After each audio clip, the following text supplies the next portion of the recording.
చేశారు కదా ఓవరాల్గా. మన కళ్ళెదురుగుండా కనబడుతున్న మార్పులు ఇంకా ఇంకా మార్పుకి సంబంధించినటువంటి పరుగులు పెట్టిస్తున్నారు.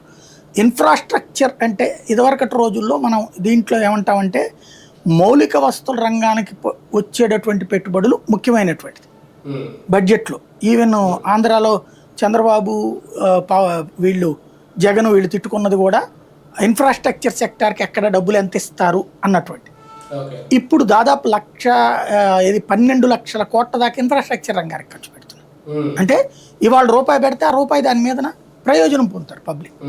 ఇప్పుడు రోడ్డు వేస్తే రోడ్డుకి అయ్యేటటువంటి ఖర్చు మనం వృధా అనుకుంటాం, కానీ దాని వలన మన ప్రయాణ ఖర్చు తగ్గుతుంది, మన రిపేర్ల ఖర్చు తగ్గుతుంది, దానివల్ల ట్రాన్స్పోర్టేషన్ పెరుగుతుంది, దానివల్ల వ్యాపారాలు పెరుగుతాయి.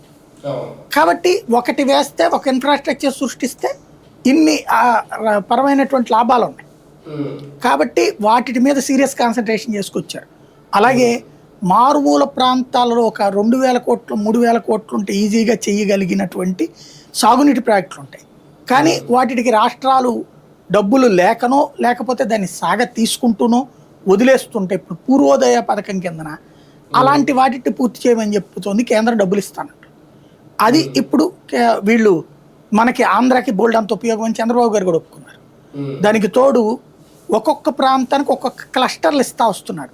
ఇప్పుడు దేశంలో 5 రాష్ట్రాలకి ఇచ్చిన క్లస్టర్లో మనకొకటి రేర్ ఎర్త్ మినరల్స్, అద్భుతమైనటువంటి అవకాశం మనకి. తద్వారా అందుకనినే ఇప్పుడు